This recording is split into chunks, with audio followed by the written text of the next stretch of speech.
दोस्तों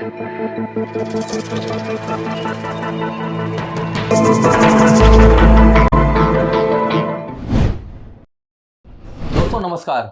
हमारे इस विशेष कार्यक्रम में आप सभी का स्वागत है। दोस्तों, देश में जो भी राजनीतिक घटना घटती है उसको लेकर हम आपके बीच में आते हैं और उसी विषय पे हम चर्चा करते हैं। और हमारे साथ इस चर्चा में जुड़ रहे हैं अनिल भाई पटेल, जो गुजरात के वरिष्ठ पत्रकार है। अनिल भाई, पहले तो आपका स्वागत है। नमस्कार राहुल। सर, आज जिस तरह से स्वर्गीय डॉक्टर मनमोहन सिंह का जो पार्थिव देह है आज सर पंच तत्वों में विलीन हो गया है सर, लेकिन जिस तरह से स्मारक को लेके जो विवाद हुआ, क्या सर उसे टाला जा सकता था आज? देखिए, जिस तरह से पूरी चीजें हुई हैं, देखिए ये सामान्य व्यक्ति तो नहीं थे डॉक्टर मनमोहन सिंह। देश को ऐसे समय में जब देश के पास पेट्रोल खरीदने के लिए पैसे नहीं थे, तेल खरीदने के लिए पैसे नहीं थे, ऐसे कंडीशन में उन्होंने देश को संभाला। और तब आपको बता दूं कि मात्र $1 अरब जो हमारे पास जो विदेशी हुंडियामण जिसको कहते हैं, विदेशी डॉलर, वो था। लेकिन जब उन्होंने छोड़ा, जब वो वित्त मंत्री के रूप में, और जब अटल बिहारी वाजपेयी को दिया, तब समझिए $290 अरब करके दिया था। आप समझिए उस समय जो करना पड़ा उदारीकरण के लिए उन्होंने किया और देश की आर्थिक स्थिति को मजबूत किया। बहुत सारी मल्टीनेशनल कंपनियां बनाई, हजारों लोगों को, युवकों को नौकरियां दी, और किसानों को जो है बहुत सारी चीजें दी, बहुत सारी चीजें उन्होंने की। इतिहास हमेशा, भारत के ही इतिहास हमेशा उनका ऋणी रहेगा। और मैंने कहा ये चंद्रशेखर, आई के गुजराल या बहुत सारे ऐसे पीएम आए जो बहुत अच्छे विजनरी तो थे, लेकिन धरातल पे अपनी चीजें उतार नहीं पाए थे। अटल बिहारी वाजपेयी भी आप देखिए 6 साल के लिए, आज देखिए सोशल मीडिया पर ट्रोल हो रहा है कि 6 साल के प्रधानमंत्री के लिए 7 या 5 एकड़ जमीन दी जा रही है उनके स्मारक के लिए। और जो बंदा 10 साल तक रहा, जिसने गरीबों के लिए मनरेगा दिया, जिसने बच्चों के लिए, गरीब बच्चे पढ़ सके इसलिए आरटीई दी, सरकारी सूचना आपको मिल सके, ट्रांसपेरेंसी आ सके, इसलिए उसने आपको आरटीआई दिया। और सबसे बड़ी बात, जिसका विरोध कर रहे थे जिस समय में नरेंद्र मोदी, ऐसा आधार दिया उसने।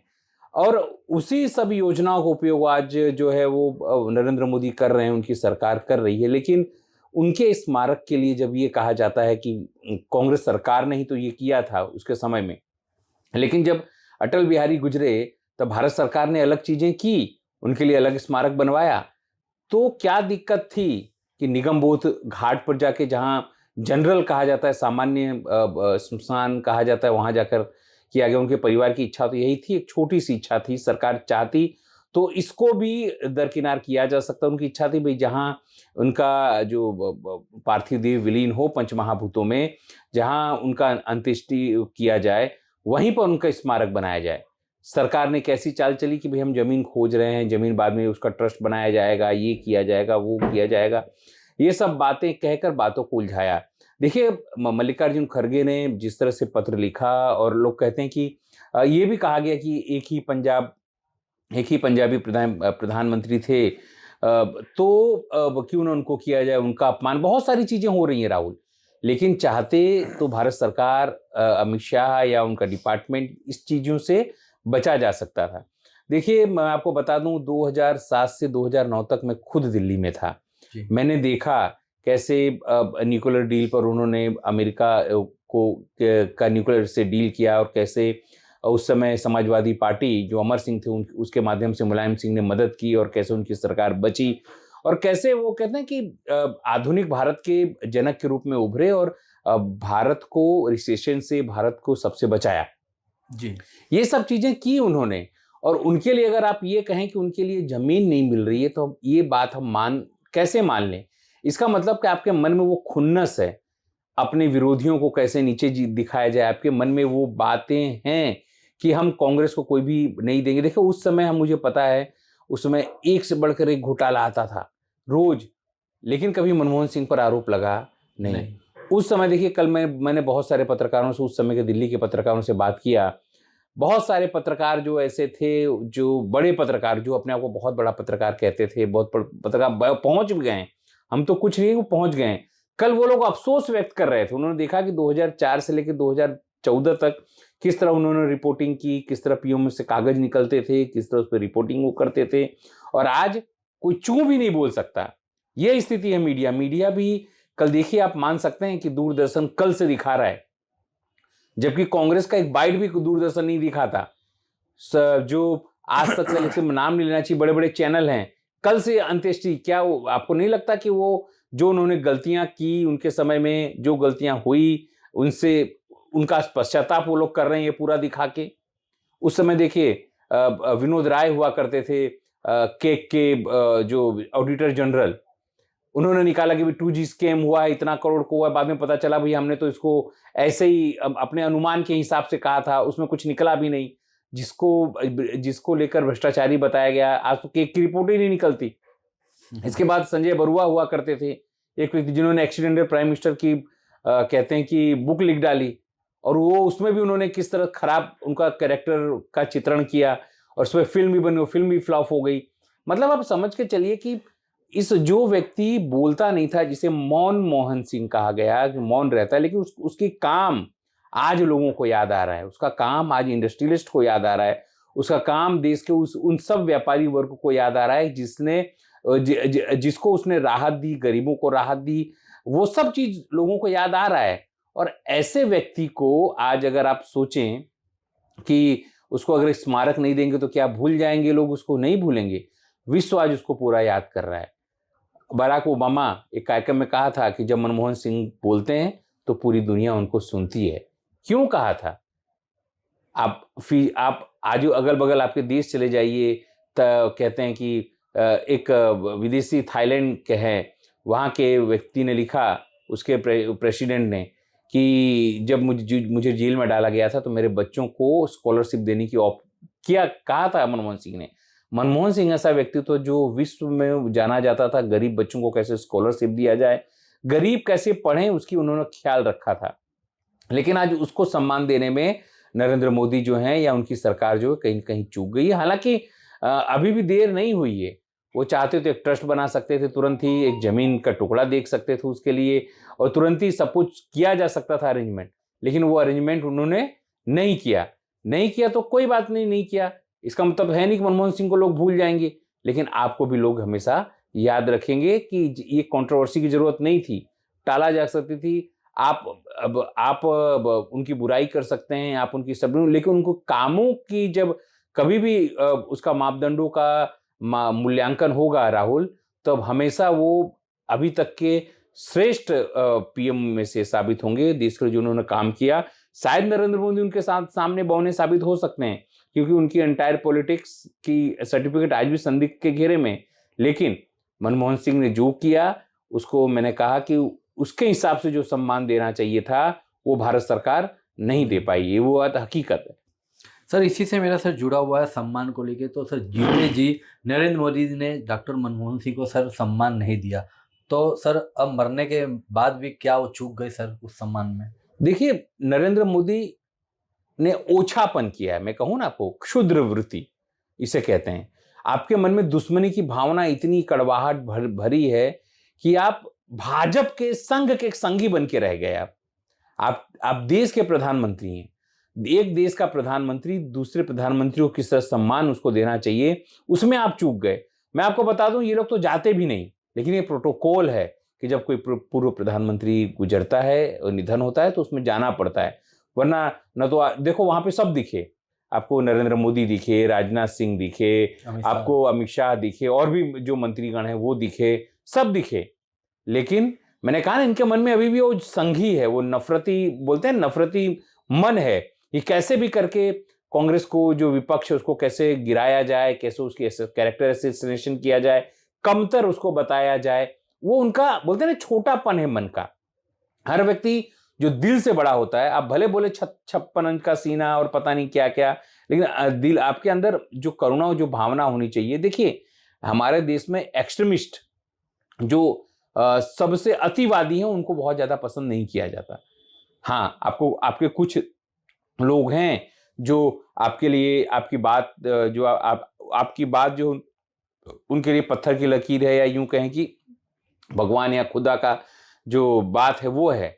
लेकिन सवाल यही है राहुल, कि अगर आप चाहते तो ये सब चीजें, भले उनको आपने जीते जी उनको सम्मान नहीं दिया और पता नहीं क्या क्या कहा आपने, अभी वो सोशल मीडिया पर मौजूद और लोग आपको किस तरह ट्रोल कर रहे हैं, और उनकी तरह बहुत सारे लोग जो उनको ट्रोल कर रहे हैं। अभी देखिए वो इसी घड़ी पर सामने इसको पैकअप मतलब बराबर किया जाए, सामने इसके लिए जो घटना हुई थी नरसिम्हा राव की, वो बताई जा रही थी किस तरह की उनके पार्थिव देह को जो कांग्रेस कार्यालय के में नहीं आने दिया 24 अकबर रोड पर, इसके बाद क्या क्या किया, वहां जमीन नहीं दी, ये सब बातें की जा रही हैं देखिए, लेकिन उसको काउंटर करने के लिए। लेकिन आपकी जो जवाबदारी थी नरेंद्र मोदी के रूप में, प्रधानमंत्री के रूप में, वो करना आप चूक गए।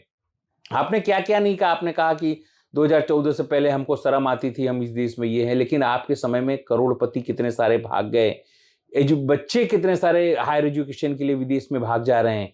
आपके यहाँ जो लोग हैं वो देश छोड़कर क्यों भाग रहे हैं, इतने साल में कभी नहीं भागे। 2012-13 में ये सब चीजें हो रही थी। आपको पता है कि विदर्भ में गए थे 2006 में, 2006 में विदर्भ में गए थे उन लोगों से मिलने, उन विधवाओं के मिलने जो किसानों की विधवाएं थी। और कहा जाता है कि उस समय जो विधवाएं हैं वो अपना सर वहां पर मुंडा दिया जाता है, उनका बाल, अपना केस जो उतार दिए जाते हैं। वहां उन्होंने उनकी बात सुनी, उनके आक्रमण सुने, उसके बाद निर्णय किया गया 2007 में कि किसानों का जो ऋण है वो माफ किया जाएगा। इतने सारे किसान गुजर गए दिल्ली बॉर्डर पर, आप किसानों को अंदर नहीं आने दे रहे हैं। आप फर्क समझ रहे हैं जी। दोनों के बीच में कितना फर्क था।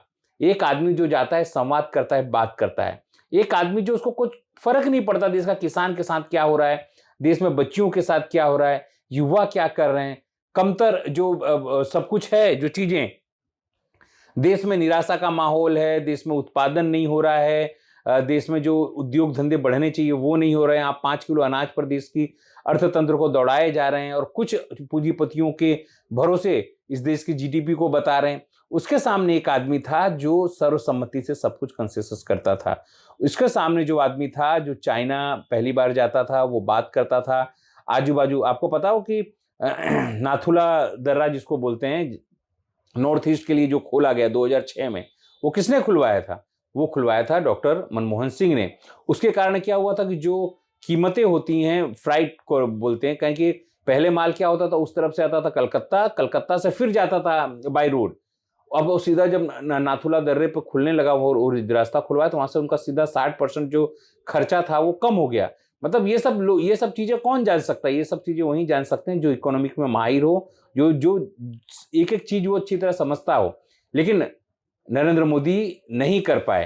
हालांकि गोपाल राय से लेकर सब लोग उनकी बदनामी की, सब कुछ किया, लेकिन कभी भी खुल के सुना आपने कभी कि मनमोहन सिंह ने खुल के किसी का विरोध किया है या किसी भी बात की? उन्होंने सुना, क्योंकि वो काम करने में जानते थे।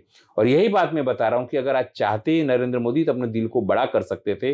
वो आज साबित कर सकते थे कि वो भले अपने जब दुश्मनी पर आते हैं तो दुश्मनों को गिरा देते हैं, खत्म कर देते हैं, लेकिन जब उनकी उदारता की बात आती है तो उदारता में भी वो उतने ही उदार हैं जितने भगवान बौद्ध है, क्योंकि हम तो भगवान बौद्ध की धरती से आते हैं। आप समझिए इस बात को लेकर। कुल मिला के बात है कि आज पाकिस्तान में, जहां आपको पता है उनका गांव पाकिस्तान जी, सिंध प्रांत का जो पाकिस्तान है, वहां पर ये जब गुजर गए मनमोहन सिंह, तो जो उनका इंटर कॉलेज था उसका नाम बदल के डॉक्टर मनमोहन सिंह कर दिया गया। आप सोचिए, पाकिस्तान से हमारे रिलेशन उतने अच्छे नहीं है। उसके बाद वहां के गांव में लोगों ने शोक प्रकट किया, अलग अलग शोक सभाएं हो रही हैं, लेकिन हमारे देश में क्या हो रहा है कि हम स्मारक के लिए जमीन नहीं दे रहे हैं। अब सोचिए, जब कंपेयर होगा कभी इतिहास में सब चीजें लिखी जाएंगी। तुच्छ राजनीति का, बिल्कुल तुच्छ और एकदम घृणित राजनीति। मैं बोल रहा हूं ना, ये नहीं होना चाहिए था और इससे बचा जा सकता था। एक बड़े दिल का परिचय नरेंद्र मोदी दे सकते थे, लेकिन अब नहीं लगता कि नरेंद्र मोदी जो हैं उतने बड़े दिल के हैं। ये बात साबित हो गई और ट्रोल भी हो रहे हैं। देखिए, वो अलग अलग तर्क दिए जा रहे हैं इस सरकार के विरोध में। हालांकि देखो, जनता हर चीज का हिसाब रखती है, आज नहीं तो कल। नरेंद्र मोदी तो वो नरेंद्र मोदी हैं। आपको पता है कि जब हमारे जो मिसाइल मैन थे हमारे डॉक्टर अब्दुल कलाम जी, उनकी स्मारक के लिए भी उनके भाई को 6 महीने तक आंदोलन करना पड़ा था सर, क्योंकि तमिलनाडु में था। तमिलनाडु सरकार ने अपने हिस्से की जमीन दे दी थी, लेकिन उसका जो खर्चा था वो खर्चा केंद्र सरकार को देना था, वो दिया नहीं था। 6 महीने तक उनके भाई ने आंदोलन चलाए, फेसबुक लेके सब पे, तब जाके इन्होंने किया था। मतलब ये 2 घटनाएं ऐसी हमेशा याद रखी जाएंगी नरेंद्र मोदी के लिए भी, कि वो चाहते तो अपना दिल बड़ा कर सकते थे और उसका यश जरूर से वो ले सकते थे, जरूर लेते भी, और तख्ती में अपना नाम भी लिखवाते, वो कोई बड़ी बात नहीं थी। लेकिन ये नहीं करके बहुत घृणित राजनीति का उन्होंने परिचय दिया है। सर जिस तरह से मनमोहन सिंह ने जो देश के लिए किया है सर, तो देश उन्हें किस तरह से याद करेगा सर? देखिए, बात 1982 या 84 की है, आपको बताऊं, जब वो पहली बार गवर्नर बने और उनको कहा गया कि अब वो गवर्नर बन रहे हैं। गवर्नर बनने के बाद उन्होंने क्या किया कि बहुत सारे ऐसे लोग आरबीआई के थे जो यूनियन थे, और यूनियन के बावजूद, यूनियन के कारण उनको बाहर निकाल दिया गया। उनको जी। बाहर निकालने के बाद क्या हुआ कि जब जब मनमोहन सिंह आए गवर्नर के रूप में, तो उन्होंने बोला भैया क्यों निकाल दिया आप लोगों, क्यों उनको बाहर कर दिया है, क्यों बाहर रखा हुआ है? बोले सर वो बहुत यूनियनबाजी करते थे। भैया यूनियनबाजी करते उसने व्यक्तिगत रूप में तो किया नहीं है, उसने लोगों के लिए किया है, उसको रिस्ट्रेन किया जाए। आप सोचिए वापस वो बंदा कितना मानता था कि उसको रिस्ट्रेन किया जाए, जिससे कि लोगों को लाभ, मतलब उनकी आवाज बुलंद किया जाए। वो नहीं उठाएगा तो कौन आवाज उठाएगा? एक घटना ये है। दूसरी घटना मैं आपको बता दूं, दिल्ली में या मुंबई में कहें तो 18वीं मंजिल पर जो है उनकी ऑफिस, गवर्नर की ऑफिस होती, तो उन्होंने बोला नहीं, लोग उतने ऊपर कैसे मिलने आएंगे। उन्होंने उसी बिल्डिंग के सामने दो मंजिला इमारत थी, उसी में अपना ऑफिस उन्होंने स्टैब्लिश किया। ये दूसरी घटना। तीसरी घटना, जब नवी मुंबई को डेवलप करना था और विश्व बैंक से लोन लेना था, तो एक कंपनी थी, बड़ी कंपनी, वो बड़ी कंपनी ने कहा कि भाई आप हमको गारंटी देंगे तभी हमको विश्व बैंक लोन देगा। सैंडेक या ऐसे कुछ कंपनी थी जी। तब उन्होंने कहा कि ठीक है आप बनाइए वहां नवी मुंबई, हमको दिक्कत नहीं है, लेकिन आप हमारे आरबीआई के कर्मचारी को लिए क्या कर रहे हैं, क्या करेंगे? तो वहां उन्होंने बेहतरीन कॉलोनी बनाई थी। अब सोचिए जब वो बंदा आरबीआई में था तो क्या नहीं कहा। और क्या कहा जाता है, किस्सा ये भी उनके लिए कहा जाता है, राहुल, की जब वो आरबीआई गवर्नर के रूप में गए और चर्चा कर रहे थे, और उन्होंने मजाक मजाक में मीटिंग में ये कहा यार ह्यूमिडिटी बहुत है, हुमस बहुत है, तो एक बड़ी एसी की कंपनी ने उनको एसी घर भिजवा दिया। उनको पता चला तो एक दो दिन तो उनको ऐसा लगा कि हो सकता है कि आरबीआई ने भिजवाया हो, लेकिन जब उन्होंने स्टाफ में पता किया तो नहीं सर, हमने तो नहीं भिजवाया है। तो किसने भिजवाया है? तो बोले कि ये तो उस कंपनी ने भिजवाया। तो उन्होंने उस कंपनी में बाकायदा फोन किया और कहा भैया मुझे ये सेट नहीं होगा, ये मुझे पोसाएगा नहीं है, मेरे खर्चे में नहीं सेट होगा। सर हमने आपको ये गिफ्ट दिया है। बोले ये गिफ्ट भी मैं नहीं ले सकता हूँ क्योंकि इसके कारण मेरी बिजली का बिल बहुत बढ़ जाएगा। अब सोचो वो आदमी कितना चिंता करता था कि बिजली का बिल बहुत बढ़ जाएगा। इसके बाद जब उनको पहली बार पीसी अलेक्जेंडर ने कहा नरसिम्हा राव में कि भाई आपके लिए हम कुछ सोच रहे हैं, तब यूजीसी में थे वो, आपके लिए हम कुछ सोच रहे हैं, तो क्या सोच रहे थे? हम वित्त मंत्री सोच रहे हैं, वित्त मंत्री बनाने के लिए हम आपको सोच रहे हैं। तो बोले सोचा कि वित्त मंत्री, उन्होंने सोचा मजाक कर रहे हैं शायद ये लोग। सर एक चीज इसी में मैं भी ऐड ऑन करूंगा सर कि प्रणब मुखर्जी, एक वाकया था कि शायद प्रणब मुखर्जी ने इनको अपॉइंट किया हुआ था, और उसके बाद में ये जब प्राइम मिनिस्टर बनते हैं मनमोहन सिंह, तो सर मीटिंग के दरमियान भी प्रणब मुखर्जी को सर करके ही बुलाते थे। तो प्रणब मुखर्जी ने भी कहा भी कि आप मुझे अब सर मत बोलो क्योंकि अब आप ओहदे में बड़े हैं। तो बोले नहीं, आपने मुझे अपॉइंट किया है तो मैं तो आपको सर ही बोलूंगा। हालांकि बाद में फिर वो ये देखो ऐसा व्यक्तित्व था, यही मैं बता रहा हूँ, ये इनकी नम्रता थी।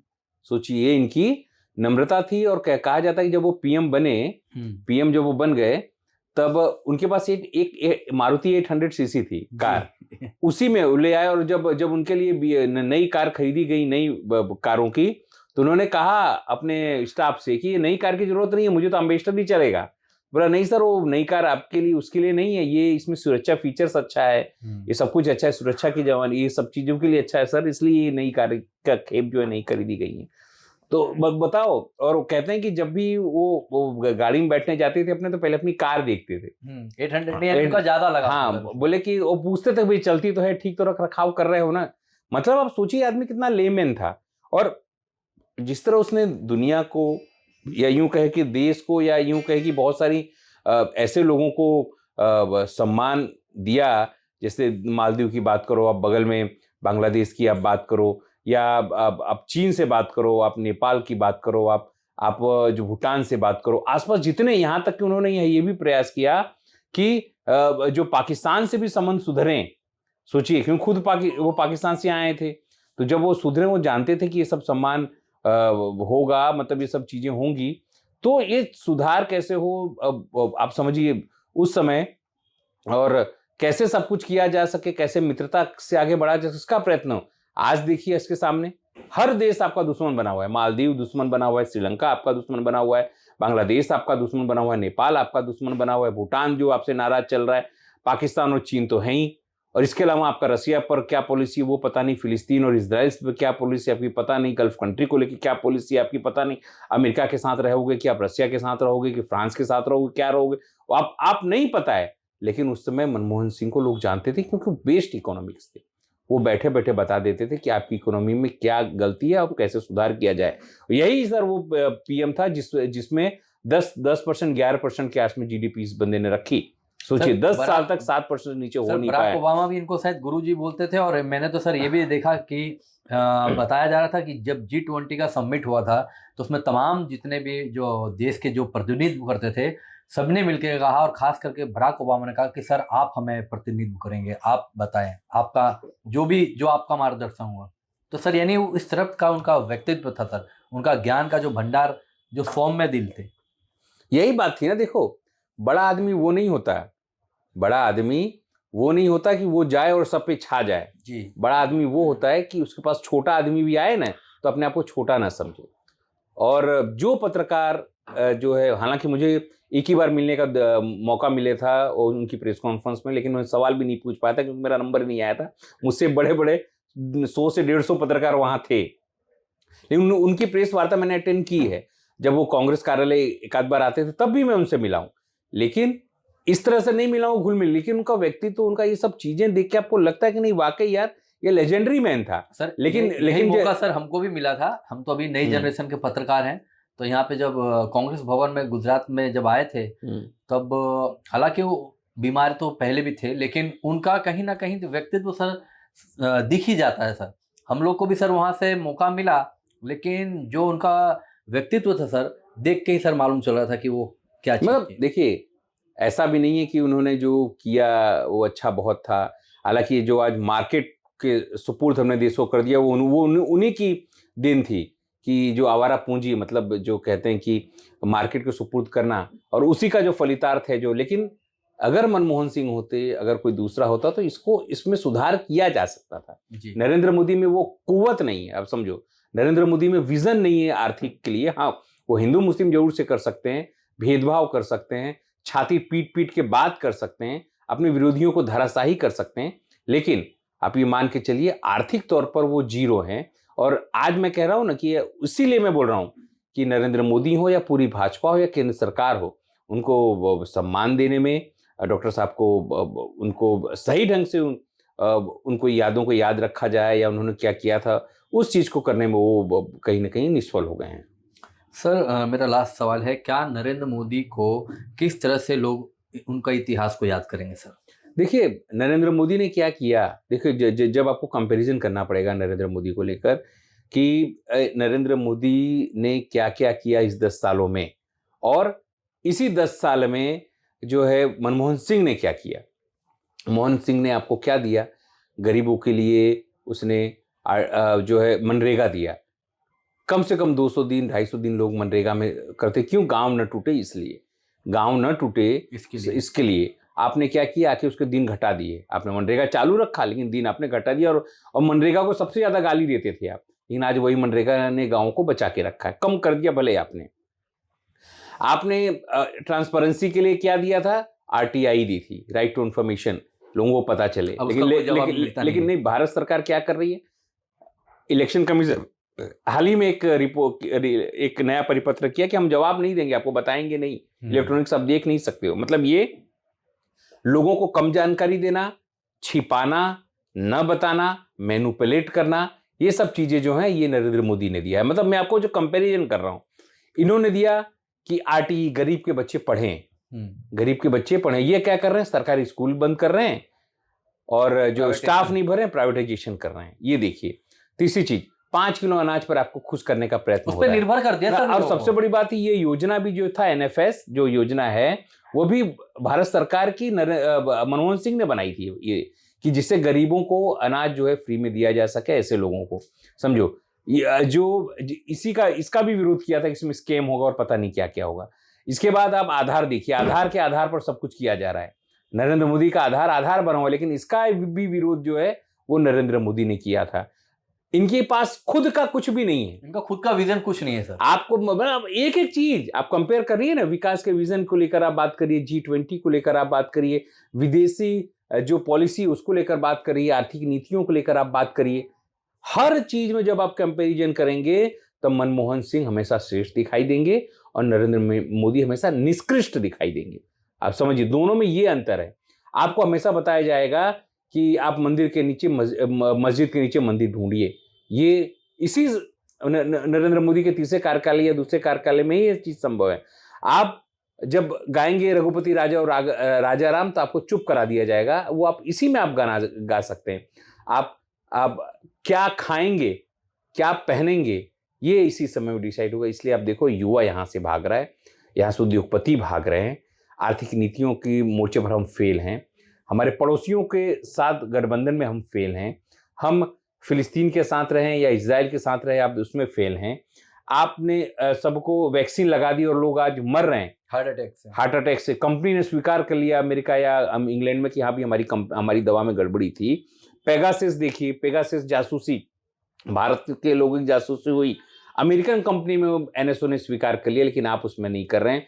अदानी को लेकर अमेरिका में केस चल रहा है, लेकिन यहाँ आप नहीं कर रहे हैं। सेबी चीफ जो है, सर सर्टिफिकेट से फोटो हटा ली गई सर, पहले इतना बड़ा फोटो पूरा। मैं वही बता रहा हूँ, सेबी चीफ पर होनी चाहिए कार्रवाई, नहीं हो रही है। आप संविधान को तार तार कर दे रहे हैं और बाद में बाबा साहब आम्बेडकर की बेइज्जती कर रहे हैं। उस बंदे ने तो यही कहा था कि भाई सभी का अधिकार है, लेकिन जो गरीब तबके और छोटे माइनॉरिटीज हैं, खाली माइनॉरिटी में खाली मुस्लिम नहीं आते हैं सर, वो सभी अधिकार, क्योंकि हमें हमेशा घर में जो है ना, जब प्यास लगता है ना, तो बड़े और छोटों को तो हम किसको पहले पानी देते हैं? छोटों को पानी देते हैं। हमारे घर में, हमारी परंपरा में, हिंदू में, ये संस्कृति में रिवाज है सर जी। और हमारे हिंदू संस्कृति में ये भी कहा जाता है कि जब आदमी मरता है ना, तो उसकी आत्मा 7 दिन उसके बॉडी के आसपास रहती है, इसलिए कहा जाता है कि आपको अच्छा अच्छा बोलना है। लेकिन मनमोहन सिंह के साथ, डॉक्टर मनमोहन सिंह के साथ इन्होंने क्या किया, वो भी दुखी हो रही है उनकी आत्मा कि आप उस जो सम्मान आप दे सकते थे, सरकारी सम्मान दे सकते, उसमें आपके अपने पीएम केयर के फंड से आपको पैसे नहीं देने थे। आपको एक जमीन का टुकड़ा देना था जहां उनका बन जाता एक मेमोरियल, जिससे लोग याद रखते कि हमारे यहाँ आर्थिक उत्क्रांतिवाद जो कहते हैं ना, आर्थिक उत्क्रांतिवाद के जो जनक थे वो ये थे। कुछ भी किया, लेकिन देश को उन्होंने उस समय संभाले रखा। अभी देखिए जो महंगाई बढ़ी है, अभी देखिए जो बेरोजगारी है, वो किसकी देन? आप मान सकते हैं वो नरेंद्र मोदी की देन है। लेकिन जब आप ये बात करेंगे तो आपको कहेंगे आप तो देशद्रोही हो, आप पाकिस्तान चले जाओ। मतलब ये सब चीजें हैं। नरेंद्र मोदी आपको इतिहास में ऐसे याद रखा जाएगा, याद रखिएगा। तो सर आपका बहुत बहुत सर धन्यवाद, आपने अपना कीमती वक्त हमारे मंच के लिए निकाला। दोस्तों अभी के लिए बस इतना ही। हमारी बातचीत आपको कैसी लगी हमें कमेंट बॉक्स में कमेंट करके बताएं और हमारे चैनल को सब्सक्राइब करें, लाइक करें। नमस्कार।